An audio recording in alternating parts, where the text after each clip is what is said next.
नमस्कार साथियों, स्वागत है आप सभी का आपकी अपनी पाठशाला पर। मैं हूं अंकित अवस्थी, आप हैं मेरे साथ में इंडियन पॉलिटी की इस क्लास में। मेरे प्यारे साथियों, जैसा कि आप सभी को ज्ञात है कि कल हमने इसका भूमिका बनाना शुरू किया था। आज हम कुछ फीचर्स और संविधान सभा के गठन से संबंधित बातें आज के सेशन में करने वाले हैं। संभवतः आप सभी लोग स्वस्थ, तंदुरुस्त, दुरुस्त सब होंगे। तो आज के सेशन की हम लोग शुरुआत करते हैं। मेरे प्यारे साथी जो मेरे साथ में इस समय जुड़ चुके हैं, महिमा, स्वीटी, रिजवान, भाग्य, वैभवी, अजय, मुस्कान, शिवेंद्र, अंशुमन, सुमित, सभी साथियों को वेरी गुड इवनिंग।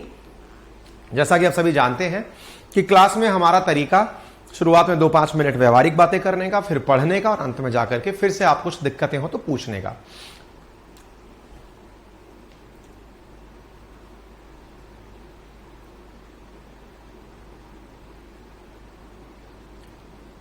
इसमें एक बीच में आपसे गुजारिश और रहेगी कि अगर बीच में किसी बच्चे को पढ़ाई से रिलेटेड क्वेश्चन पूछना है, जो चल रहा है उसी से संबंधित सवाल है, तो ही कमेंट में अपना टाइम वेस्ट करें।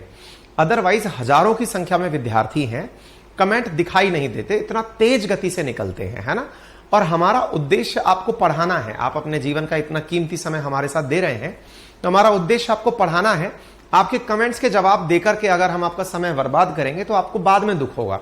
अदरवाइज हम सब लोग बातें करने में बहुत खूब हैं, शिक्षक बने हैं तो अच्छे से बातें करना भी जानते हैं, और आप सब लोगों के कमेंट के तसल्ली से जवाब दे सकते हैं। बैठ करके आपके हालचाल भी पूछ सकते हैं, आपके घर वालों से भी बात कर सकते हैं, आप सबसे बातचीत कर सकते हैं, है ना। तो आपकी और हमारी बेहतरी इसमें है कि हम तसल्ली से पढ़ें और जिस काम के लिए आए हैं उस काम में पूर्णता हासिल करें। ठीक है, चलिए तो शुरुआत करते हैं।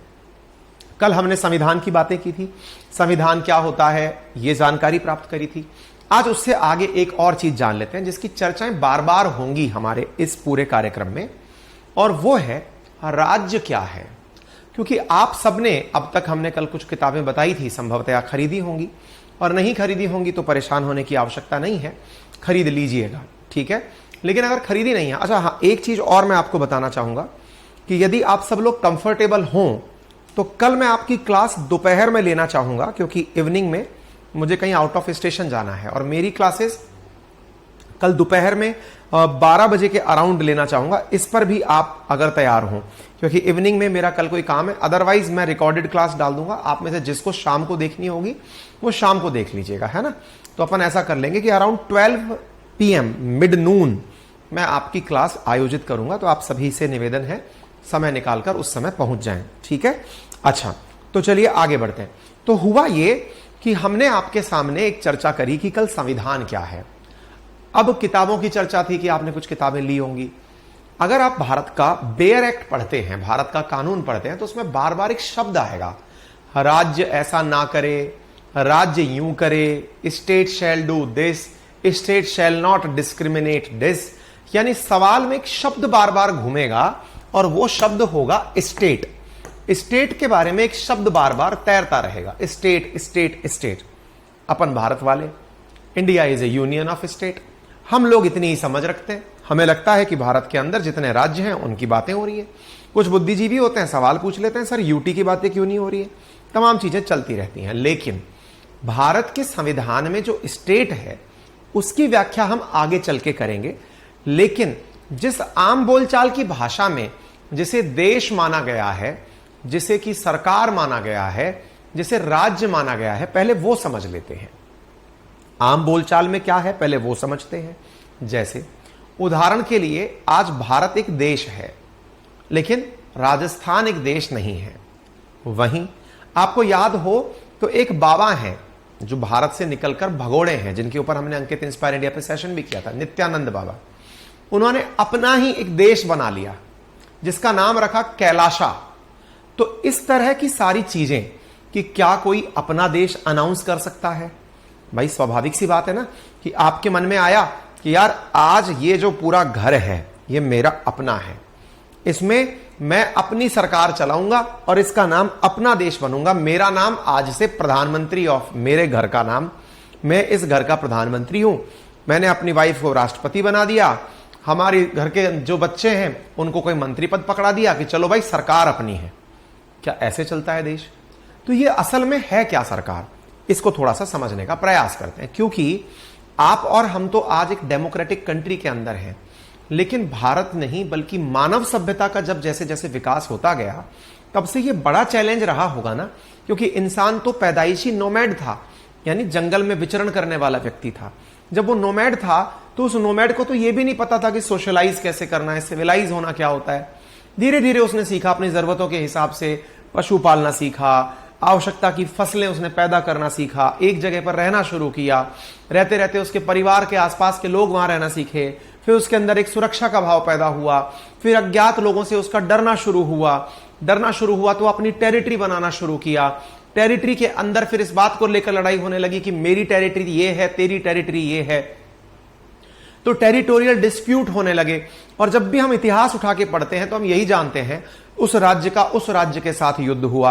अगर आप भारत का भी इतिहास उठाकर पढ़ते हैं, मिडाइवल इंडिया का इतिहास पढ़ते हैं, एंशिएंट का पढ़ते हैं, तो आप यही जानते हैं कि एक राज्य दूसरे राज्य से लड़ाई लड़ रहा है। तो असल में यह राज होता क्या है, इसकी परिभाषा क्या है? आज तो कंट्री वाला सिस्टम है, आज कंट्रीज आपस में लड़ रही हैं, रशिया यूक्रेन आपस में लड़ रहे हैं, चाइना ताइवान आपस में लड़ रहे हैं, भारत पाकिस्तान आपस में लड़ क्यों रहे हैं? लैंड पीस के लिए।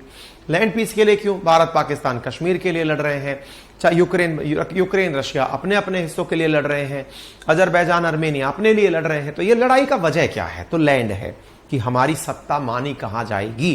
तो इसको लेकर के अलग अलग विचारकों ने अपने अपने मत दिए हैं।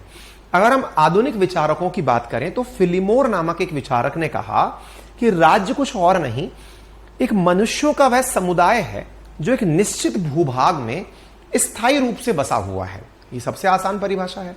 हमने भले ही इस विचारक का नाम लिखा हो, आप अपना भी नाम लिख सकते हैं, मनोज, दिनेश, मुकेश, सुमन, दिनेश, जो जिसको जो अपना नाम लिख रहा हो वो भी ऐसी बातें बोलेगा। राज्य क्या है? एक नियत स्थान पर रहने वाले लोगों की बातें की जा रही हैं, ठीक है। और जो एक सुव्यवस्थित सरकार द्वारा उस भूभाग की सीमा के अंतर्गत व्यक्तियों अथवा पदार्थ पर पूरा नियंत्रण अथवा प्रभुत्व रखता है, जिसे विश्व के किसी भी अन्य राज्य से संधि या युद्ध करने अथवा अन्य किसी प्रकार से अंतरराष्ट्रीय संबंध करने का अधिकार प्राप्त हो। यह जो बात इसने लिखी है, नाम के आगे लिखा है आधुनिक विचारक। मैं इस विचारक की जगह किसी का भी नाम अगर लिख दूं ना, वो भी यही सारी बातें लिखेगा। आप अपने आप से ट्राई करके देखिएगा, क्या आप भी यही मानते हैं?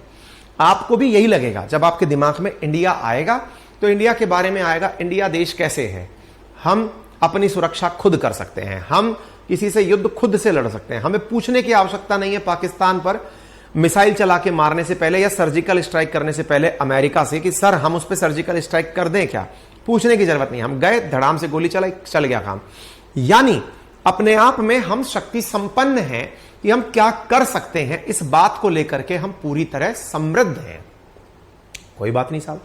यानी कि राज्य आज की परिभाषाओं से तो समझ में आता है, लेकिन यह परिभाषा तो मॉडर्न परिभाषा है। पुरातन काल से क्या चली आ रही है?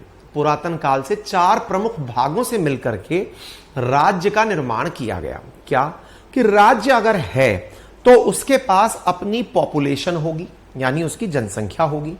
राज्य अगर है यानी स्टेट अगर है तो उसके पास अपनी टेरिटरी होगी, यानी कि एक नियत क्षेत्र होगा। और राज्य अगर है तो उसकी अपनी सरकार होगी, सरकार जो उसका अधिकार या उसकी बात माने। और अगर राज्य अगर होगा तो उसकी अपनी सॉवरेनिटी होगी। यह बड़ा खेला है साहब, सरकार वर्सेस सॉवरेनिटी। इसके लिए हम लोगों ने बहुत लड़ाई लड़ी है साहब।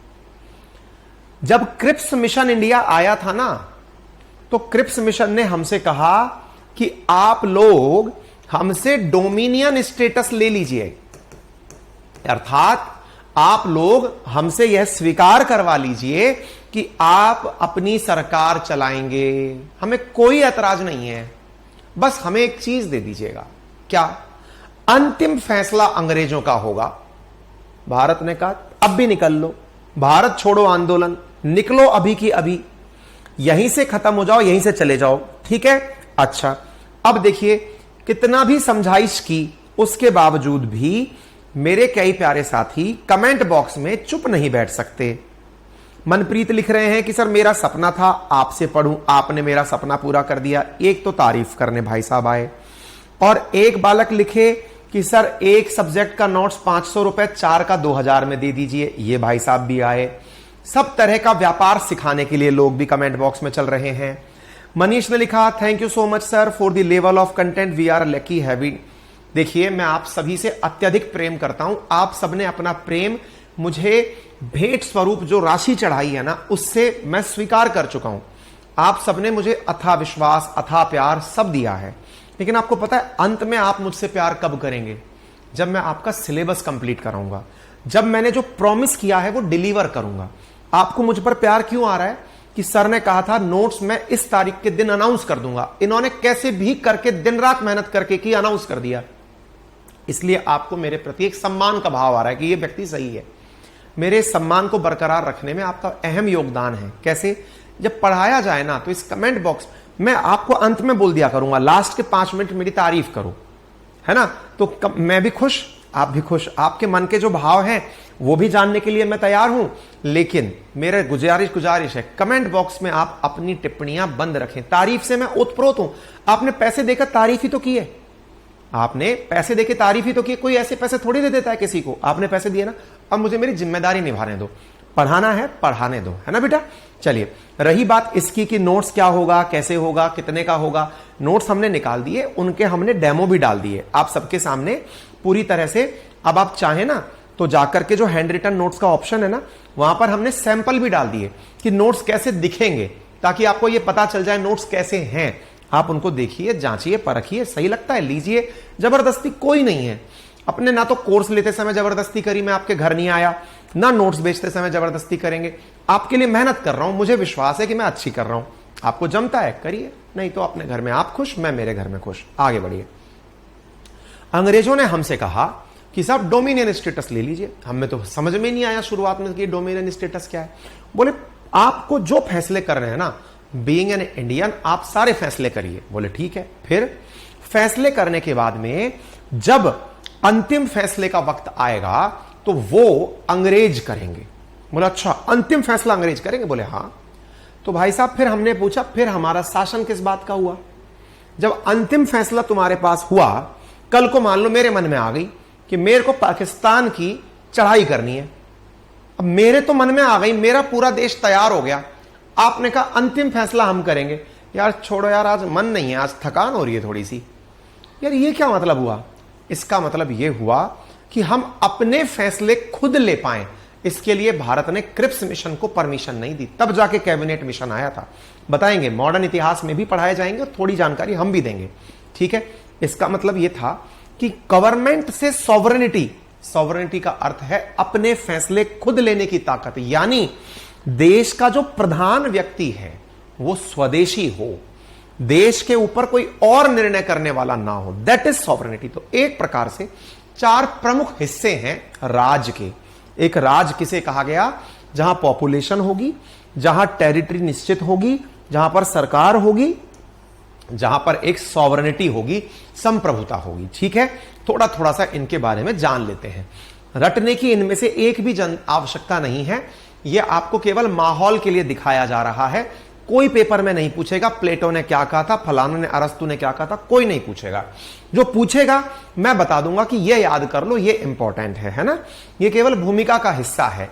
भूमिका का हिस्सा क्योंकि आप एक ऐसे सिलेबस की तैयारी में उतर रहे हैं, एक ऐसी चीज पढ़ने जा रहे हैं जिनमें से अधिकांश आप में से मेरे जो प्यारे साथी हैं जो ह्यूमैनिटीज के सब्जेक्ट से नहीं हैं, जिन्होंने 12th तक या फिर ग्रेजुएशन में इंडियन पॉलिटी या फिर ये IR वगैरह नहीं पढ़े, वो अब सब्जेक्ट में एंट्री कर रहे हैं, तो उन्हें ये बेसिक बातें हैं आपको जानना जरूरी है। तभी हमने इस कोर्स का नाम फाउंडेशन बैच रखा है। जनसंख्या क्या होती है साहब? हमने कहा साहब जनता जनसंख्या होती है। अब इसको लेकर के भी बड़ा सवाल है। प्लेटो की अपनी किताब थी रिपब्लिक, उसके अनुसार आदर्श राज्य में 5000 के आसपास नागरिक होने चाहिए। क्या सर मुझे यह याद रखना चाहिए कि अरस्तु की किताब का नाम क्या था, प्लेटो की किताब का नाम?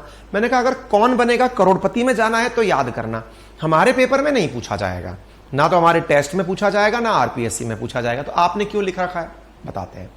जब कई बार ना हम लोग बचपन में निबंध लिखा करते थे, ऐसे राइटिंग करते थे ना, तो ऐसे राइटिंग में हमारे गुरुजी ने हमें सिखाया कि भाई जब कोई अच्छा ऐसे लिखना हो तो किसी बुद्धिजीवी का नाम लिख देना कि इस बुद्धिजीवी ने ऐसा कहा है, तो बात में वजन बढ़ जाता है। अच्छा सर हमने फर्जी लिख दे तो? बोले अगर टीचर को आता हुआ तब तो वो आपके अंडा टिका देगा। हमने इस कला को सीख लिया। हमने साहब अपने आरएएस के मेंस में जब हिंदी के निबंध लिखे, दे धमाल नाम लिखते और किसी ऐसे आदमी का नाम लिख देते मार्टिन लूथर किंग के अनुसार। अब भाई साहब मास्टर भी परेशान, मार्टिन लूथर किंग ने क्या तो क्या है, क्या है नहीं क्या है, चलने दो। जायर बाल्सेनारो के अनुसार दिया धमाल है। कुछ भी उठाकर टिकाने की कला सीख ली थी हमने। आप ऐसा मत करिएगा, ये खुद के पैर पे कुल्हाड़ी मारने जैसा है। हमने रिस्क ली थी, लेकिन यहां पर हमने इसलिए बताया कि अगर एक आदर्श राज्य पूछा जाए कितने लोग होने चाहिए, तो नाम प्लेटो का आ जाए, और जब प्लेटो का आ जाए और उसके बीच में ये वाली चीज साथ में आ जाए तो थोड़ी सी फील बढ़ जाती है, बाकी और कुछ नहीं है। ठीक है, अरस्तु ने कहा 10,000 होनी चाहिए, मैंने कहा कितनी भी हो जी कोई दिक्कत नहीं है, पैसा होना चाहिए। सबकी अपनी अपनी बातें, लोड मत लीजिए। ठीक है, अब भूभाग की बात करते हैं। निश्चित भूभाग यानी कि एक फिक्स टेरिटरी एक अनदर असेंशियल एलिमेंट है, यानी एक डेफिनेट टेरिटरी जिस क्षेत्र में आप रह रहे हैं वहां स्टेट के लिए एक एसेंशियल एलिमेंट है कि वहां की एक टेरिटरी निश्चित हो। There is a difference of opinion among the scholars regarding the area of state. अलग अलग विचारकों में एरिया कितना हो राज्य का, इसे लेकर अलग अलग मत हैं। प्लेटो, अरस्तु, रूसो, ये जितने भी लोग रहे, इन्होंने अपने हिसाब से कभी स्मॉल स्टेट, कभी बड़ा स्टेट, इसे लेकर के अपनी अपनी परिभाषाएं दी। इनके अनुसार केवल इतनी सी बात जानने योग्य है कि कम क्षेत्र वाले राज्य आर्थिक और जैविक दृष्टि से आत्मनिर्भर नहीं हो सकते। यानी राज्य होना है तो क्षेत्रफल होना चाहिए। नित्यानंद की तरह नहीं, एक छोटा सा आइलैंड कवरेज खरीदा और उसको कह दिया ये मेरा देश हुआ, वैसा ना हो। ठीक है, अच्छी बात है। तीसरी चीज है सरकार। सरकार क्या है? सरकार is a organisational element of the state. It is an integral part of the state which implements the goal and policies set by the state. अच्छा, हम सबने मिलकर के एक सरकार बनाई। अब आप में से कईयों के ऊपर से यह बात निकल गई, क्यों बनाई सर? चलिए फैसला करते हैं। आप में से किसी ने कभी संगठन में काम किया है, ग्रुप में काम किया है? अगर किया हो तो रिलीजियसली खुद का विश्लेषण करिएगा। क्या कभी आप लोग 2-4 लोगों के ग्रुप से अधिक, कभी 10 लोगों के ग्रुप में, कभी 20 लोगों के ग्रुप में, या स्कूल के पूरे के पूरे ग्रुप में एक साथ कभी ट्रिप पर गए हों, या कभी 50 लोग एक साथ किसी काम को करने गए हों, जैसे यात्रा पर गए हों, कोई एक तीर्थ यात्रा है, 50 लोग निकल गए, सब जब एक साथ चल दिए। अगर आपने कभी ऐसा किया हो, आपको पता है आजकल के जितने भी अच्छे कॉलेजेस हैं उन सब में एक चीज बहुत अच्छे से सिखाने का प्रयास किया जाता है, दैट इज लीडरशिप स्किल। इसीलिए आप अभी कभी रिज्यूमे अपना डालें और कभी नौकरी के लिए जब आवेदन करते हैं तो आवेदन में वो जो आवेदक है वो अपनी बात लिखता है कि मैंने इतने लोगों की टीम को लीड किया है। क्यों बोलता है वो इस बात को? क्योंकि संगठन में शक्ति तभी है जब लीडर डायरेक्शनल है। अब ये बात थोड़ी गंभीर है लेकिन इसको सरल में समझते हैं। कैसे? आज 50 लोग एक साथ चल दिए। आप ये अपने ऊपर मत लीजिएगा इस बात को, कई लोग बुरा मान जाएंगे। हम भेड़ बकरी पर ले लेते हैं। कभी आपने नोटिस किया है भेड़ों की तरह छोड़िए, भेड़ों पर ही बात करते हैं। मान लीजिए 100 भेड़ एक बाड़े में बंद की गई हैं। उन भेड़ों का जो भी फॉर्चून है वो कौन डिसाइड कर रहा है? एक गडरिया, एक काउबॉय, जो ये डिसाइड कर रहा है कि इनका फ्यूचर क्या होगा, इन्हें पानी कब पिलाया जाएगा, इन्हें ग्रास कब खिलाई जाएगी, इन्हें कहां घुमाया जाएगा। ये गडरिये का काम है। अच्छा, आप क्या अपने आप को ऐसा ही मानना चाहते हैं कि मान लीजिए कि मैं जयपुर शहर में रहता हूं, इसकी एक फिक्स टेरिटरी है, देखिए जनसंख्या हो गई लगभग 20-30 लाख लोग रहते होंगे, एक फिक्स एरिया हो गया 50-100 किलोमीटर का, हम लोग भी हैं, एक प्रॉपर क्षेत्र भी है, उसके अंदर बहुत सारे लोग भी हैं, हमने ये सब चीजें मान ली। ओके, अब हम बाहर बैठकर इंतजार कर रहे हैं, एक जना आएगा। मान लीजिए हमने अपने सीएम का इंतजार किया, सीएम साहब आए, सीएम साहब आके कहे हाँ भाई सुनो बारिश आ गई है, साइड में खड़े हो जाओ, उधर जाओ, यहां से पानी निकलेगा। आपकी भीड़ इकट्ठा हुई, एक साथ जाके यहां खड़ी हो गई। ओके, फिर सीएम साहब आए, अरे खाना खाने का टाइम हो गया है, चलो खाना लगा दिया है, जाके खाना खा लो। आप गए, खाना खा लिए। एक दिन सीएम साहब को दूसरी जगह काम आ गया, सीएम साहब दूसरी जगह चले गए। जयपुर की जगह उदयपुर चले गए। हम लोग अपने बाड़े में मैं करते करते रह गए। क्या हम इंसान हैं या जानवर हैं? इंसान है सर, इज्जत दीजिए हमें। हमने कहा चलिए तो इज्जत देते हैं। इज्जत जब दी जाती है तो इज्जत के साथ पहले यह समझिए कि इंसान जब भी ग्रुप में काम करता है तो ग्रुप में काम करते समय उसे कार्य निर्धारित करना होता है। उदाहरण के लिए, जब भी कभी आप 50 लोगों का संगठन स्कूल लेवल पर लेके गए हो या कभी अकेले में गए हो, मतलब कि आप अपने लोकल लोगों का ग्रुप बनाकर गए हो, तो ऐसी स्थिति में आपने भाई कुछ बुद्धिजीवी आ गए हैं, जैसे आशीष कुमार प्रवचन लिख रहे हैं, सब कुछ खोकर किसी ने कुछ पाया है तो वो अच्छी बात है। हाँ, ये अच्छी बातें लिख रहे हैं, मत लिखिए, ठीक है? ठीक है, आइए आगे बढ़िए। तो कहने का अर्थ क्या निकला कि भाई अगर मान लीजिए एक पूरा ग्रुप बैठा हुआ है, आप लोगों ने डिसाइड किया कि सुनो ये तुम्हारा काम है। क्या काम है तुम्हारा? बोले यार तुम ना यहां पर ध्यान रखना कि कोई दूर बाहर का आदमी ना आ जाए। एक को आपने सुरक्षा संभला दी कि बाहर का कोई और नहीं आ जाए, ये ध्यान रखना, ठीक है? एक से कहा कि सुनो भैया तुम ये ध्यान रखना कि आपस में ये जो छोटे छोटे बच्चे हैं ना, ये लड़ाई ना लड़ लें, है ना? ये बच्चे हैं, झगड़ा कर सकते हैं, ध्यान रखना। ये अपने ग्रुप के अंदर 50 की 50 लोग हैं, ये तो बाहर का कोई अंदर ना आ जाए, कोई पता चले चैन छीनने वाला आ गया, कोई बैग छीनने वाला आ गया, ऐसे ही करते हैं अपन। फिर यार ये ध्यान रखना कि 50 लोगों का ग्रुप है, आपस में नहीं झगड़ा कर लें। एक अंदर का ध्यान रखने वाला हो गया। बाहर से ध्यान रखने वाला देश का रक्षा मंत्री, अंदर से ध्यान रखने वाला देश का गृह मंत्री। गृह मंत्री के पास देश की पुलिस है, रक्षा मंत्री के पास देश की सेनाएं हैं, वो बाहर से कोई नहीं आ जाए इसका ध्यान रख रहा है। ओके, एक से कहा कि सुनो भैया तुम ना ये जो अपन सब लोग चल रहे हैं घूमने, बोले हाँ। अपन सबको चलना है आगे, बोले हाँ। तो एक काम करो भैया, अपन सब लोग पैसे उगा रहे हैं, कितने कितने पैसे उगा रहे हैं? 100 रुपए उगा लो, 50 लोग हैं अपन। बोले ठीक है, ये 5000 रुपए तुम रखो अपने पास, और जब जरूरत पड़े तो पूरा हिसाब रखना अपने पास, खर्चा करना है? किसी को पता चल सकता है, किसी को पानी पीना पड़ जाए, किसी को चिप्स कुरकुरे खाने पड़ गए, कुछ तो कर सकता है ना कोई। सुनो ये तुम्हारे पास रखो। बोले ठीक है साहब। देश का अर्थ मंत्री यानी कि वित्त मंत्री, धन रखो अपने पास। बोले हाँ सर ये भी सही है। अच्छा सर 50 लोगों में पता चल रहा है, कोई वहां से चल रहा है, और सुन रहे भाई सुन इधर आ। फिर बीच में पैंचे पैंचे पैंचे पैंचे चल रही है। आपने कहा सुनो तुम्हें अगर कोई बात कहनी है इस व्यक्ति से कहना, इसके पास में स्पीकर है, ये बोलेगा उस तक आवाज पहुंच जाएगी, इसके पास फोन है, इसके पास वॉकी टॉकी है, ये बोलकर उस तक पहुंचा देगा, इसको बोलना। संचार मंत्री, कितना आसान हो गया काम। सर लेकिन एक बात बताऊं मैं आपको। बोले हाँ सर, वो कौन है जो कह रहा है इन सब से तू ये कर लेना, तू ये कर लेना, तू ये कर लेना? प्रधानमंत्री। अच्छा पर सर एक बात बताओ, ये तो मुझे गडरिये लग रहे हैं। मैं भाई तेरे को गडरिये क्यों लग रहे हैं? सर भेड़ों पे एक गडरिया था, यहां पर 5 गडरिये बिठा दिया आपने। ये रक्षा मंत्री, ओ बाहर से कोई भीड़ नहीं आ जाए। ये गृह मंत्री, ओ सुन भाई आपस में नहीं लग रहे, सर पैसे इकट्ठा कर ले, ये सबका ध्यान रखना है, उसको बोलना। सर ये गडरिया ही तो है, आम आदमी तो बेचारा पिस रहा है, वो देख रहा है यूं यूं, उसका तो ध्यान ही नहीं है। वो तो बेचारा, आपने एक गडरिये की जगह 5 गडरिये बिठा दिए, एक चीफ हो गया। बहुत सही बात, बहुत सही बात, सही पकड़ गए यार, ये तो सारे गडरिये हैं। सर मैं आपको एक बात बताऊं? मैंने कहा हाँ। सर अंग्रेज भी तो ऐसे ही करते थे हमारे साथ। अंग्रेजों ने भी हमारे यहां सारे मंत्री रखे हुए थे, सारी फोर्स थी, सब कुछ था, खुद के लोग रखते थे, वो सबके काम बटे हुए थे।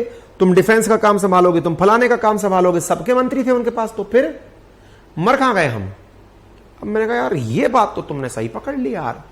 मतलब मैंने यहां 50 लोग रखे थे, 50 लोगों पर फैसले खुद से ही ले रहा था मैं तो। क्या कि भाई तू ये करेगा, तू ये करेगा, तू ये करेगा। जनता से नहीं पूछा गया था, इन 50 लोगों से नहीं पूछा गया था कि भाई ये बताओ तुम्हारे हिसाब से कौन व्यक्ति अपना रक्षा मंत्री हो, कौन व्यक्ति अपना गृह मंत्री हो, कौन अपना प्रधानमंत्री हो, ये नहीं पूछा गया था। अब बात समझ में आई सर? मतलब अगर किसी ने ऊपर से थोप दिया, अरे तो देश की आजादी का मतलब क्या था? कुछ भी नहीं बदला। इंडिया वैसा ही है। मतलब हम बदल थोड़ी गए कि आजादी से पहले तो हमारे 4 टांग होती थी, अब 2 टांग पे आ गए हम। या आजादी से पहले तो भाई साहब हम थोड़े से ऐसे दिखते थे, अब तो हम एकदम ऋतिक रोशन बन के घूम रहे हैं सब लोग। ऐसा नहीं है, ऐसे ही थे हम, पहले भी ऐसे ही थे, अब भी ऐसे ही हैं। आजादी का मतलब क्या था? ये जो ऊपर से थोपने वाले लोग थे ना, इनकी जगह अब हम खुद फैसले लेते हैं। एडल्ट सेफ्रोनेज के माध्यम से, वयस्क मताधिकार के माध्यम से हम डिसीजन लेते हैं। हमारा नेता कैसा हो ये हम डिसाइड करते हैं। अर्थात ये जो 50 लोगों की भेड़ बकरियों जैसी भीड़ है ना, इसको लाइटली मत लेना जनाब। इसी को जनता कहा गया है, इसी जनता का, इसके ही द्वारा, ये किसी के द्वारा नहीं, अपने द्वारा जनता के लिए शासन करती है। आप ये मत समझ लेना इन 50 में से ही डिसीजन लिया जाता है, इन 50 में से डिसीजन लिया जाता है। 50 लोग आपस में डिसीजन लेते हैं क्या? कि हमारा नेता कैसा हो, फलाने जैसा हो। जनता का, जनता के द्वारा, यानी जनता ने अपना नेता चुना, जनता ने वोट दिया, अपने लिए चुना। अरे इसीलिए तो लोकतंत्र में चुनाव का महत्व है। अजी सत्ता के 3 प्रमुख प्रकार हैं जो अपन लोग जानते हैं आम बोलचाल की भाषा में। एक लोकतांत्रिक व्यवस्था जिसमें जनता का, जनता के द्वारा, जनता के लिए शासन होता है। एक तरीका राजतंत्रात्मक शासन व्यवस्था होती है जिसमें राजा का बेटा राजा बनता है, ऊपर से थोपा जाता है, जनता जनता ही रहती है। और एक तानाशाही का शासन आता लोकतांत्रिक तरीके से है या जबरन है, लेकिन वो प्रिटेंड ये करता है कि अब मेरा ही राज रहेगा। समझ गए? तो कहने का अर्थ समझिए कि यहां पर भाई करवा देंगे ऋतिक, अभी भैया पहले हमारा ये काम होने दो, करवा देंगे। तुम्हारे 4 सब्जेक्ट भी करवा देंगे, 4 subject history, polity, geography, economy, 4 subject के नोट्स का भी ऑप्शन दे देंगे, कर देंगे। अभी पहले ये होने दो, 28 तारीख तक हमारा ये पहाड़ जैसा काम निपटने दो, फिर ये भी काम करवा देंगे। ठीक है? क्या आप मेरी बात समझ पा रहे हैं? हमारा नेता कैसा हो? अंकित सर जैसा हो। हाँ बहुत सही। पुतिन जैसा हो, सबने अपने अपने नेता चुन लिए ना। हाँ मोदी जी जैसा हो, बिल्कुल सही, राहुल गांधी जी जैसा हो, सब हो। ठीक है, बहुत बढ़िया। कुल मिलाकर आपको एक बात समझ में आई, राज्य क्या है, राज्य के अंदर सरकार क्या है। सरकार राज्य का संगठनात्मक तत्व है। It's an organisational element, it is an integral part of the state. क्या है ये? It is an integral part of state which implements the goal and policies set by the state। क्या आप मेरी बात समझ पा रहे हैं? खुद से नीति निर्माण करता है राज्य, खुद के लिए नीतियां बनाता है राज्य। आप में से कई लोग खोपड़ी खुजालते हुए कहेंगे हमने तो कभी नीति नहीं बनाई, हमने कौन सी नीति बना ली, हमको तो कुछ भी नहीं पता, हमें कब पता क्या हो गया। अरे भाई साहब, भारत सरकार जब भी कोई पॉलिसी आती है ना, उसको ओपन डोमेन में डालती है। मैंने कई बार पढ़ाया है, इस नीति पर ओपन चर्चा मांगी गई है, सरकार ने तब तक जनता के कमेंट मांगे हैं, पॉलिसीज में आप लोगों के फीडबैक मांगे जाते हैं। शिक्षा नीति ना जाने कितने लोगों के बीच से होकर गुजरी, तब जाकर शिक्षा नीति का अनाउंसमेंट हुआ। नीतियां जनता के द्वारा, जनता के लिए बनाई जाती हैं। अब वो बात दूसरी है कि आप लोगों से हर बात पर पूछा जाए या 5 साल में एक बार पूछा जाए। इसीलिए 5 साल में एक बार पूछने वाली जो परंपरा है अपने यहां पर, जिसमें अप्रत्यक्ष परंपरा है कि सरकार पहले ही बता देती है मैनिफेस्टो में कि सुनो भाई, ये 5 काम मुझे करने 5 साल में, चाहो तो बना दो मेरे को प्रधानमंत्री। बोले सर रोज नहीं पूछोगे? बोले रोज नहीं पूछेंगे। स्विट्जरलैंड में क्या है, वो तो कुछ भी करने जाएंगे, बताओ भाई यहां पर ड्रेनेज सिस्टम बना दें, बोले बना दो, करो वोटिंग इसके ऊपर, कर लिया साहब। प्लेबिसाइट कर दो इस बात के ऊपर, रेफरेंडम कर दो, पूछो इस पे, बताओ क्या चाहिए, डायरेक्ट वोट, चलो बताओ क्या करना चाहिए। छोटी जगह पर वो लागू होता है, अपनी जगह जनसंख्या ज्यादा है, इसलिए हमने अप्रत्यक्ष डेमोक्रेसी अपना रखी है, यानी कि हम लोग वो तरीके अपनाते हैं जिससे कि एक ही बार में फैसले किए जा सके। ठीक है, ज्यादा दिमाग पे जोर मत डालो, आगे और क्लियर हो जाएगा, आसान भाषा में समझ। फिर है संप्रभुता। अब ये क्या है सर? मैंने कहा ना, अगर मैं आपके ऊपर थोप देता किसी को तब तो आप गुलाम होते। अरे हम पहले गुलाम ही तो थे। अब क्या है? संप्रभुता वो है कि जो अन्य समुदायों से आपको अलग करती है, अर्थात आप अपनी आज्ञा का पालन कराते हैं, दूसरे से पूरी तरह मुक्त रहते हैं। मतलब you are free from external control, आप अपने निर्णय खुद लेते हैं। इस प्रकार से एक देश बनता है। ये जो राज्य शब्द है ना, ये वर्तमान परिप्रेक्ष्य में एक देश के लिए कहा गया है। सर मुझे ये याद करना है क्या? तो फिर पढ़ाया क्यों? टाइम पास करने के लिए। गजब मास्टर आदमी है यार, आप समय बर्बाद कर दिए। अरे भैया हमको समझाना इसलिए जरूरी था, अदरवाइज आप यही नहीं समझते कि हम आजाद हैं कि गुलाम हैं। कई जगह पनवाड़ी की दुकान पर कहते हुए कई भैया लोग मिल जाते हैं। सुनिए, देश तो पहले ही बहुत अच्छा था। पहले क्या था साहब? देश में पहले अंग्रेजों का शासन बहुत बढ़िया था साहब। अंग्रेज ही अच्छे थे। देख लो, संसद उनके जमाने की, पुलिस उनके जमाने की, आईपीसी उनके जमाने की, और सब कुछ उनके जमाने का। संविधान 2/3 उनका उठा लिया। भैया लोग मिल जाएंगे पनवाड़ी पर चर्चा करते हुए, अंग्रेज ही अच्छे थे, ये सरकार निकम्मी है, लुटेरों की सरकार है, बेकार है, अंग्रेज अच्छे थे, पुलिस भी उनकी थी। अरे भैया जी सब कुछ ही उनका था। फर्क इतना था, आपसे पूछे बिना होता था। मम्मी जब घर पे खाना बनाती है ना, तो आपसे पूछती है बेटा क्या खाएगा। बेटा सोचता है अपनिच भगवान है इस घर में, अपनी ही चलती है। भैया दीदी निकल कर आती है, मम्मी कुछ भी बनाना, मेरे को करेले मत बना देना। अब दीदी को भी कॉन्फिडेंस आ गया, अपनी ही चलती है भाई साहब, घर में अपनी चलती है। मम्मी तसल्ली से सुन रही है, अच्छा है जी, सुनते हो, आप भी बता दो आप क्या खाओगे। अरे यार तुम रोज रोज लौकी मत बना देना, उसके अलावा कुछ भी बना देना।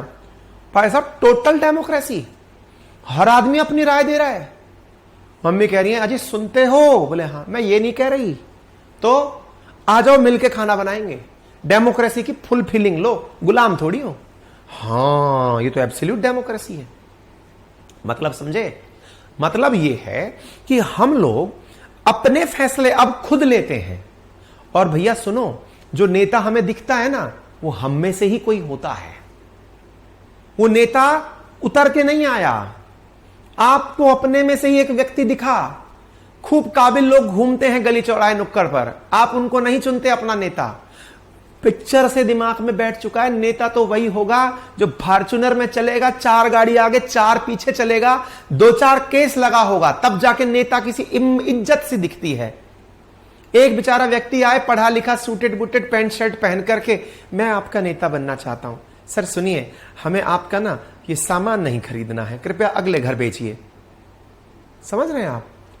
अपने देश में जो मानसिकता है ना नेता की, हमने एक इमेज बनाई नेता कैसा हो। इसलिए कई नए भैया लोग जो नए नेता बनते हैं, गली चौराहे पर जो पोस्टर टकवाते हैं, अपना कुर्ता पजामा पहन के, हाथ खिंचवा करके, आपका भावी प्रत्याशी, आपका भविष्य में ही निर्धारित। भैया लोगों को पता है इनको दिमाग में नेता कैसा दिख। अब तो अपने नेता की भी पिक्चर हो गई ना दिमाग में, कुर्ता पजामा पहना होगा, सफेद कपड़ा पहना होगा। एक नेता जिसे सफेद कपड़ा कतई पसंद नहीं है, फिर भी पहनना पड़ेगा, लोग मानेंगे नहीं कि हम नेता हैं भाई, सफेद कपड़ा पहनना पड़ेगा। ये क्या है? तो ये हमने डिसाइड किया है। हम अंग्रेजों से बेहतर हैं या बुरे हैं? पहले डिसाइड करिए कि खुद आप अच्छे हैं कि बुरे हैं। अगर आप अच्छे हैं, नेता अच्छा है। आप बुरे हैं, नेता बुरा है। आप ही का कोई ना भाई वहां बैठा है। आप भ्रष्टाचार को गरिया रहे हैं, भ्रष्टाचारी आपको खुद खुशी देते हैं। आपको अगर कोई ये बता देना आकर के, भैया मेरी नौकरी लग गई, मिठाई खाइए। बेटा क्या बने हो? भैया मैं कॉलेज में लेक्चरर बन गया। गुड, सुनो एक काम करना इस बार। बोले बताओ। इस बार ना आरएएस की वैकेंसी निकलेगी, पेपर देना, बन जाओगे, एसडीएम बन जाओगे तुम। भैया मेरी ना 6500 पे ग्रेड है, मेरी तनख्वाह जो है ना एसडीएम से ऊपर है भैया। अच्छा फिर भी यार एसडीएम होता है यार, एसडीएम बन जाओ यार।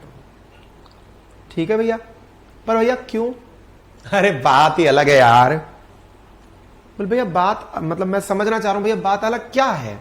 अरे समझो यार। अच्छा, हम आबकारी में गए, हम खूब सक्षम थे, हम खूब अच्छे से कमाते थे, बढ़िया कमाते थे, बढ़िया इज्जत से रहते थे, बढ़िया सब कुछ थे। हमें इतनी तारीफ और हमें इतनी प्रशंसा और हमें इतना सम्मान कभी नहीं मिला जितना हमें आबकारी में जाने पर मिला। तारीफें हो रही हैं, अरे सर क्या बात कर रहे हो, कुबेर के खजाने में जाके बैठ गए हो। मतलब ऐसे ही मैं कहा यार मेरी 30-35 हजार सरकारी तनख्वाह बन रही है, सरकार ने प्रोबेशन पीरियड में कह रखा है इतनी तनख्वाह। अरे सर आप छोड़िए, गाड़ी है, घोड़ा है, और तो सर वो जो वो ट्रक के ट्रक पार कराएंगे आप तो, मतलब एकदम, मतलब मैंने घर का गृह प्रवेश किया, घर में बहुत सारे रिश्तेदार आए, घर देख करके सब लोग पहले तो घर की कीमत लगाए कितने का होगा। कुछ बूढ़ी अम्माएं बैठ करके खाना खाती जा रही हैं। ए जी पूछो मत, ट्रक के ट्रक आते, पैसे की तो बात ही मत करो आप। जी विभाग ही ऐसा है जी, एक बार में अंदर बाहर। पर इनका तो साहब सीधा सा है, ये तो वर्दी वाले लोग हैं। माल इधर से गुजरात से उठाए महाराष्ट्र पहुंचाए, यहां से उठाए हरियाणा से उठाए गुजरात पहुंचाए, एक ही बार में अंदर करोड़ रुपया सट से अंदर है। मैंने कहा यार हद है यार, मतलब मैं एक शिक्षा जैसा नोबल कार्य कर रहा हूं, उसकी कोई प्रशंसा नहीं साहब। प्रशंसा किस बात की हो रही है? ये तो साहब पैसा कमाएंगे साहब। समाज कैसा है, तारीफ किसकी हो रही है, मिठाई किसकी खा रहे हैं? मिठाई मेरे गृह प्रवेश की खा रहे हैं। घर की तारीफ के साथ साथ किसको एडमायर किया जा रहा है? करप्शन को एडमायर किया जा रहा है। करप्शन की वजह से यह सब हुआ होगा, यह प्रिटेंड किया जा रहा है। जबकि मैंने मतलब जिस समय सुध संभाला तब से अपने ऊपर पहले एक लिमिटेशन डाला कि जीवन में जितना तक संभव होगा, करप्शन तो छोड़िए, मैं किसी साधन तक का दुरुपयोग नहीं करूंगा।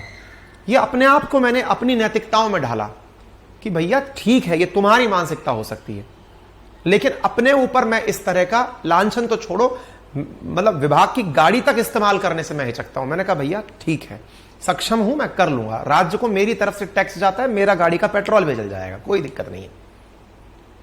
ये सब स्थितियां संसार में क्यों है? हम जैसे हैं, समाज वैसा है। इसीलिए समाज में जब आप कई बार लोगों को देखते हैं, भैया लोग भ्रष्टाचार कर रहे हैं, बड़े खुश हैं, इतने बीघे का घर है, इतने बीघा खेत है, खुश क्यों है? क्योंकि समाज में लोग प्रशंसा उसी की कर रहे हैं। और वो जो लेक्चरर बैठा है, कॉलेज का प्रोफेसर बैठा है, आप जानकर आश्चर्य करेंगे, राजस्थान में ऐसा हाल है, हमारे कई मित्र ऐसे हैं, मिलवा भी देंगे आपको उनसे, कॉलेज में लेक्चरर, कॉलेज में प्रोफेसर हुआ करते थे जो लोग, वो छोड़कर हमारे साथ आबकारी ज्वाइन किए हुए हैं। भैया जी ये क्या है? बोले सर स्माइल। मैं कहा धन्य हो। समझ रहे हैं आप? तो कुल जमा अर्थ क्या है, पहले वो समझे कि देश वैसा है जैसे आप हैं। तो देश ने आजादी के बाद क्या पाया? अपना जैसा देश पाया, अपने जैसे लोग पाए। तो देश की संप्रभुता क्यों जरूरी है, संभवतः समझ में आ गया होगा। क्लियर? बढ़ते हैं आगे। ठीक है, तो आगे बढ़े तो हमने ये बातें कल आपको बताई, देश में विधायिका, कार्यपालिका, न्यायपालिका क्या है, कैसे कार्य करती है, ये सब समझाया। तो बड़ा सवाल बना कि क्या भारत के जो राज्य हैं, मध्य प्रदेश, उत्तर प्रदेश, राजस्थान, क्या ये राज्य हैं? यानी कि वो राज्य जो देश वाली परिभाषा के अंदर आते हैं, देश हैं ये? स्टेट तो हमने आज की परिभाषा में डाल दिए, लेकिन जो देश, मैंने आपसे कहा ना कि यहां राज्य का अर्थ क्या निकालिएगा? देश से। क्या ये देश हैं? इनके पास जनसंख्या है, इनके पास क्षेत्रफल है, जनता मतदान करती है, लेकिन ये देश नहीं है। क्यों? क्योंकि ये अपने फैसले खुद नहीं ले सकते। ठीक हो गया? तो खुद से फैसले नहीं ले सकते, इसलिए ये राज्य हुए। ठीक है? क्या यूएन एक राज्य है? तो यूएन भी एक राज्य नहीं है। क्यों नहीं है? यानी देश नहीं है, क्योंकि उसके पास में भी ना तो जनसंख्या है, ना क्षेत्रफल है, और डिसीजन लेने की तो पावर उसके पास है ही नहीं। ठीक है? तो ये कुछ बेसिक जानकारी थी। क्लियर हो गया? यहां तक सभी को बात समझ में आ गई? शुभम वर्मा सर, आप में कितने गुण हैं? आप में पूछ रहे हो कि ऐप में पूछ रहे हो? हैं? क्लियर हो गया? कुछ बात समझ में आ रही है?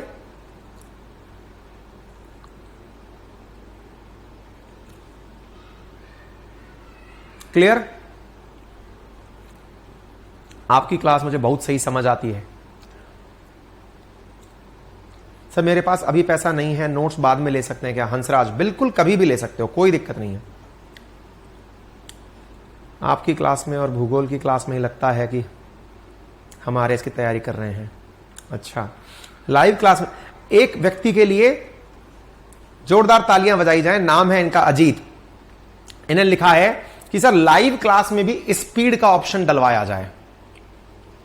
इनके लिए जोरदार तालियां। अगर ऑप्शन दिख रहा हो दबा के बजा दो एकदम।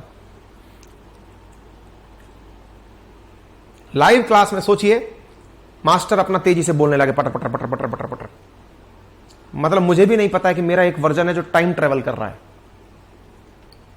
नहीं सर पीछे छूट जाते हैं ना हम, तो भैया लाइव तो लाइव होता है ना, स्क्रॉल करके आगे आ जाओ अगर चाहिए तो।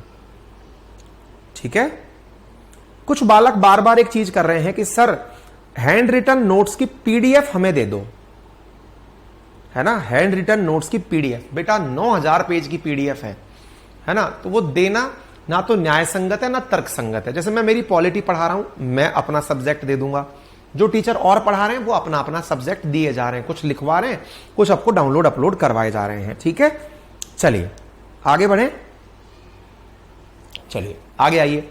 तो अब हम चलते हैं संविधान सभा के ऊपर। अब ये क्या कहानी है, तो भैया संविधान सभा क्या है थोड़ा सा ऐसे समझिए। अब हमने 50 लोगों का एक झुंड बनाया था, देश बनाया था कि भाई ये 50 लोग हैं और ये अपने फैसले खुद करेंगे। हमने तो ये कर लिया था भाई खुद के फैसले खुद करो।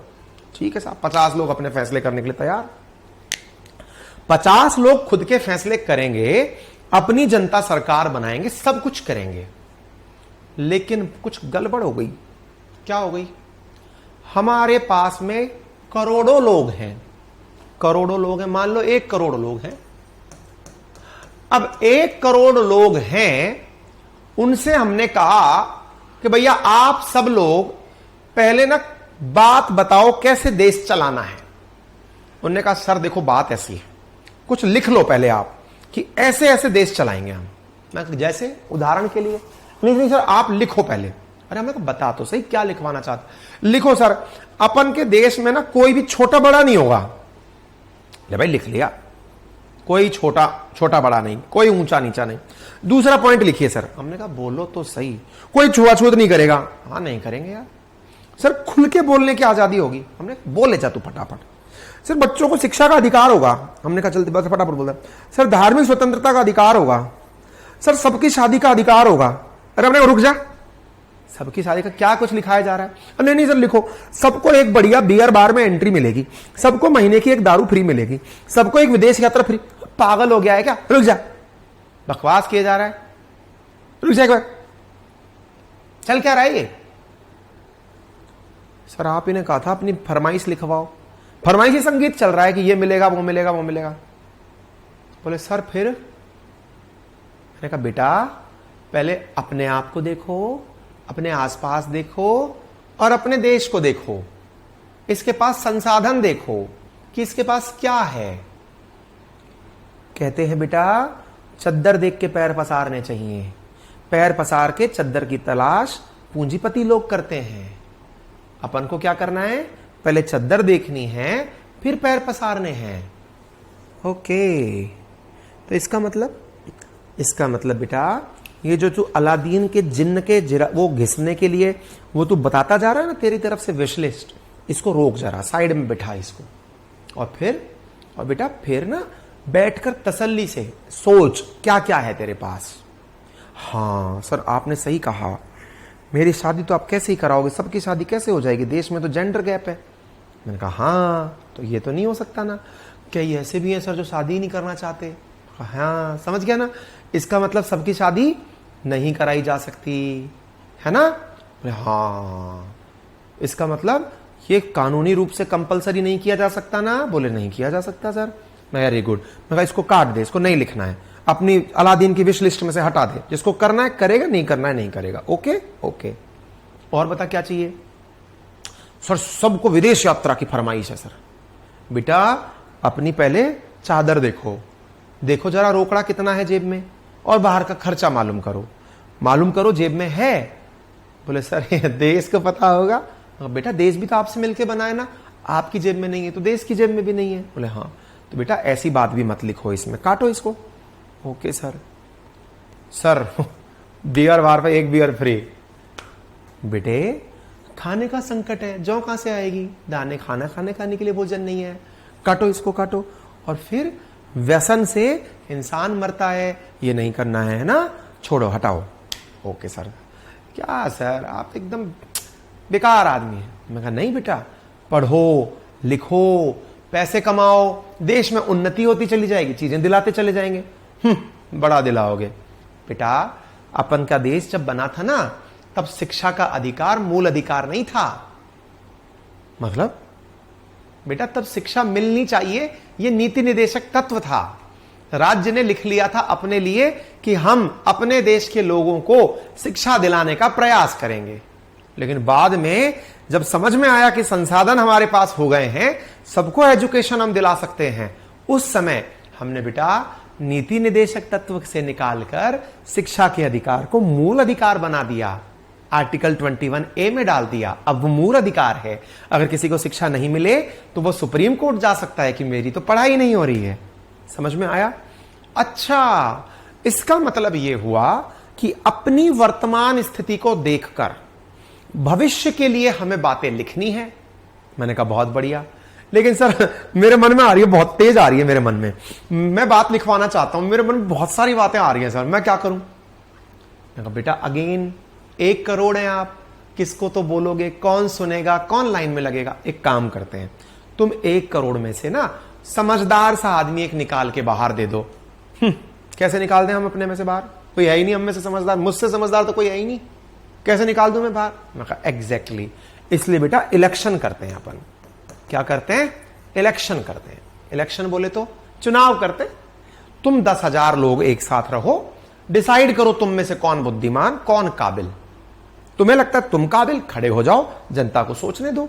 जनता को लगता है तुम काबिल हो, तुम्हें आगे भेज देंगे, क्योंकि बेटा सबको तो एक साथ बिठाया नहीं जा सकता ना, फिर तो सुनाई नहीं देगी, भीड़ की आवाज थोड़ी होती है, ना चेहरा होता है ना भीड़ की आवाज होती है, डिसीजन नहीं हो पाएगा, है ना? तो एक काम करते हैं, तुम 1 करोड़ सब लोग जो हो, ये बैठ करके पहले अपने में से लोग निकालो कि ये इतने लोग होंगे, ये हमारा भविष्य डिसाइड करेंगे। कर लोगे? हाँ सर बात तो सही कह रहे हो, चीज तो है। हमने कहा वेरी गुड, और अगर चीज है तो क्या करना है अपन को बताओ फटाक से। बोले सर बताओ क्या करना है। हमने कहा जो ये 1 करोड़ लोग हैं ना, पहले चुनाव करेंगे, और चुनाव करके अपन में से लोग निकालेंगे, और लोग निकालकर एक समूह में भेजेंगे, और वो समूह क्या करेगा? देश कैसे चले इसका निर्णय करेगा। अच्छा, मतलब आजादी से पहले समूह बना दिया? मैंने कहा हाँ, और वही समूह जो है बेटा, वो संविधान सभा कहलाया। तो जिसने संविधान बनाया वो जनता तो थी, लेकिन उस जनता में से चुनकर आए हुए लोग थे जिन्होंने संविधान बनाया था। ठीक है, उसे हमने नाम क्या दिया?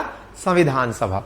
सर लेकिन एक बात बताएं आपको, बात सुनकर के तो आनंद आ रहा है हमको, कैसा हुआ होगा, कुछ भाई साहब तो आपस में गुत्थम गुत्थी कर रहे होंगे, मैं लड़ूंगा और मैं लड़ूंगा, सब गजब फीलिंग आ रही होगी। मैंने कहा ऐसा कुछ नहीं हुआ। अगर आपको जानना है कि क्या हुआ था तो थोड़ा सा दर्द पर नजर डालें। क्या हुआ था आइए जानते हैं। बेटा लोकतंत्र के लिए जनता से पूछकर जनता के लिए काम किया जाए, यह प्रायोरिटी थी, लेकिन भारत को संविधान सभा बनाने तक कितने पापड़ बेलने पड़े, इसके लिए आपको आधुनिक भारत का, जब से देश में अंग्रेज आए तब से लेकर और देश की आजादी तक का इतिहास पढ़ना होगा, क्योंकि उस इतिहास के अंदर ही कहीं ना कहीं इस संविधान के निर्माण की पटकथा लिखी गई है। फिर भी हम उसे ब्रीफ में आपके सामने प्रदर्शित कर रहे हैं, लेकिन जब आपको आधुनिक भारत का इतिहास पढ़ाया जाएगा तब इन एक एक घटनाओं पर विस्तार से चर्चा होगी। चूंकि मैं इंडियन पॉलिटी पढ़ा रहा हूं, इसलिए आधुनिक भारत के इतिहास में से कुछ तत्व उठाकर आपके सामने रख रहा हूं। ठीक है, आप ये अपेक्षा मुझसे ना करें कि जैसे ही सर यहां पर लिखा दिखाई देंगे the constitution of India bill, तो सर इसके सारे पॉइंट गिना देंगे, सर गोखले का राष्ट्रीय वसीयतनामा दिखाएंगे, होम रूल दिखाएंगे, सब बातें बोल देंगे।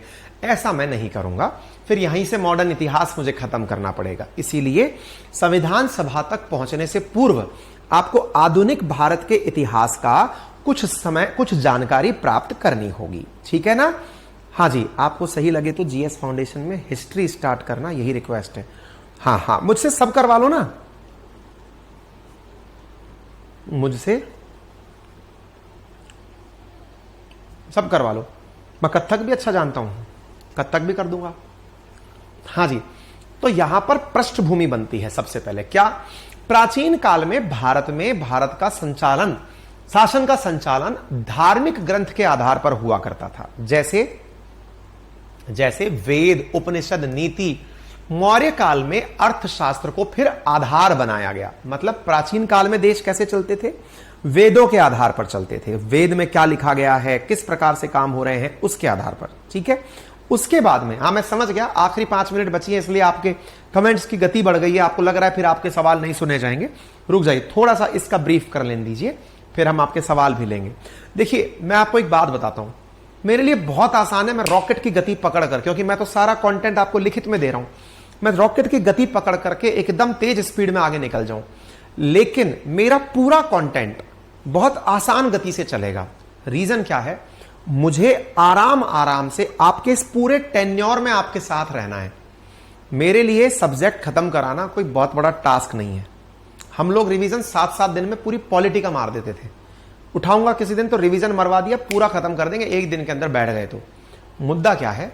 आपके साथ में बने रहना पूरे कोर्स के लिए मुझे जरूरी है, इसलिए मैं एंट्री कर गया हूं। शुरुआत में मैंने कहा था 7 दिन तक मैं एंट्री नहीं करूंगा, क्योंकि मुझे मालूम था कि पहले और टीचर्स को पहले अकोमोडेट होने देते हैं। टीचर अब कंफर्टेबल हो चुके हैं, अब अपन भी एंट्री कर गए, अपन भी शहने शहने साथ साथ चलते रहेंगे। ये हम वादा कर रहे हैं कि जो सब्जेक्ट हमने आपके लिए ओपन किया है, ये बेहतरीन तरीके से और सुंदर तरीके से, साल भर में नहीं, लगभग इसके अंदर अगर मैं एक्सपेक्ट करूं तो 200 से 300 घंटे का समय लगता है ना? तो 4-5 घंटे तो मिनिमम आपके महीने आपके मिनिमम लगेंगे ही लगेंगे इस कोर्स को पूरा होने में। तो दिमाग में ज्यादा जोर मत दीजिएगा, समझदारी से समझते हुए चलिएगा। ठीक है, बाकी कमेंट लेने का समय हो गया, अदरवाइज दूसरा क्वेश्चन हो जाएगा। हाँ जी, चलिए फटाक से दीजिए। गुरुजी 500 का कूपन यूज कैसे करें? नटराज लिख दीजिएगा, जहां अप्लाई कूपन करके ऑप्शन आ रहा है वहां नटराज लिख दीजिएगा, कूपन अप्लाई हो जाएगा। कानाराम, बिल्कुल बाड़मेर में आ जाएंगे नोट्स, भारत पवार बिल्कुल पूरे देश में पहुंचेंगे। वहां पे सारे हमने आपके वो डाल रखे हैं, पिन कोड डाल रखे हैं, आप अपना पिन कोड वेरीफाई कर लीजिएगा। धनिष्का लिख रही है, सर आप तो गोल मटोल ही अच्छे लगते थे, पतले होते ही आपका गुस्सा तेज हो गया है। मेरे घर वाले भी यही बोल रहे हैं। तो गोलू ही भला था रे भाई, है ना?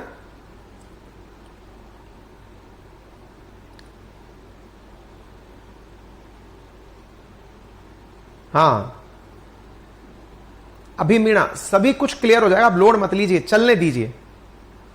Nilotpal Sharma, I need English handwritten notes. बेटा I will try on my level best, most probably next month में हम सब लिखवा देंगे। एक और टीम का रिक्रूटमेंट हम करने जा रहे हैं, अभी जल्दी से पहले इस काम को आगे बढ़ा दें, फिर हम काम करते हैं, है ना? राघव सर बैकग्राउंड चेंज कर लीजिए, आंखों में पेन हो रहा है प्लीज। बिल्कुल बेटा, मैं आपकी सहूलियत के लिए काला कपड़ा पहन के आया हूं, काला बैकग्राउंड कर रखा है, व्हाइट उसकी रोशनी, अपनी रोशनी कम कर लीजिए बेटा ना। मोबाइल का जो वो है ना आपका ब्राइटनेस है, उसे थोड़ा सा कम कर लीजिए। हाँ, जिनको भी नोट्स लेना है चले जाओ ना, वही अपने एप्लीकेशन पे हैंड रिटन नोट्स का ऑप्शन है, वहां जाकर देख लो जैसा मिल रहा है। ठीक है, क्लियर? हाँ, और मैं तारीफ करवाना भूल गया, जिन्हें तारीफ करनी है तारीफ भी कर लो, क्योंकि फिर यह रह जाएगा सर तारीफ का समय ही नहीं दिया आपने, आप अच्छे हैं, आप कहना ही भूल गए। कर लो फटाफट, मैं तारीफ सुनने के लिए खड़ा हूं। एसडीएम की ड्रेस क्या होती है? जो उसके मन में आती है।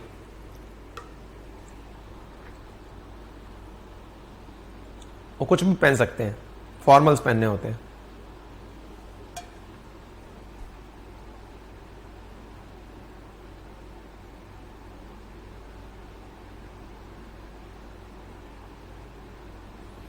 हर्षित सिंह चौहान, सर आपके साथ साथ पूरे भैया दीदी भाई बहनों को नोट्स बनाने के लिए धन्यवाद देना चाहता हूं। धन्यवाद मेरे भाई, धन्यवाद।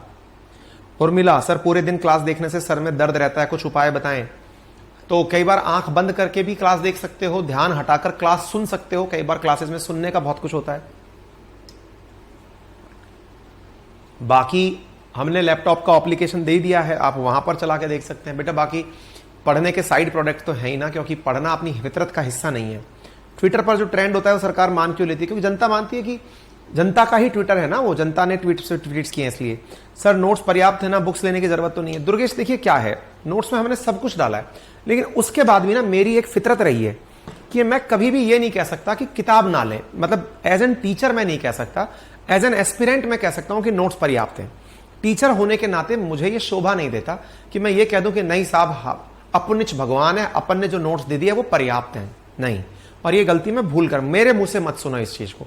हमने नोट्स कंप्लीट बनाए, लाइन टू लाइन मैच किया है सिलेबस का। फिर भी मैं आपसे यही कहूंगा, अगर समर्थ हैं आप तो किताबें खरीदने में गुजारिश मतलब गुरेज ना करें, क्योंकि किताब आपके रियल मित्र हैं। शिक्षक हुए, नोट्स हुए, ये मार्गदर्शक हैं, है ना। फिटनेस के टिप्स दे दीजिए। 1 जनवरी 2024 को दूंगा, जब मेरा आइडियल वेट पर मैं पहुंच जाऊंगा। मेरा आइडियल वेट पर मुझे पहुंचना है 73 से 78 केजी के बीच में, ठीक है। और बिल्कुल टारगेट होके चल रहा हूं। 1 जनवरी 2024 को आप सभी लोगों के साथ फिटनेस के राज साझा करूंगा, ऐसा मैंने सोचा है। 9 अप्रैल ये 2023 से मैंने बॉडी पे काम करना शुरू किया है। अभी तक 19 किलो वेट रिड्यूस कर चुका हूं, 19 केजी। आप सोच लो पहले कैसा हुआ करता था मैं। कुर्ता पहनना पड़ता था क्योंकि आता ही नहीं था मेरे कोई और कपड़ा। ये टी शर्ट तो आती ही नहीं थी भाई साहब। वो बेचारा वर्दी बनाने वाला आता था, वो कहता था भाई साहब 1.5 आदमी की वर्दी लगेगी आपके, और बना दे यार, जितनी भी लगे बना दे।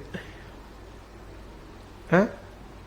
नोट्स घर पर पहुंच जाएंगे भाई साहब, पहुंच जाएंगे। 10 से 12 तारीख के बीच में पहुंच जाएंगे, ठीक है। चलें, बाकी इजाजत दीजिए, दूसरे सर की क्लास आ गई, थोड़ी देर खाना पीना खा पी लीजिए, फिर बात करते हैं। Bye bye, take care.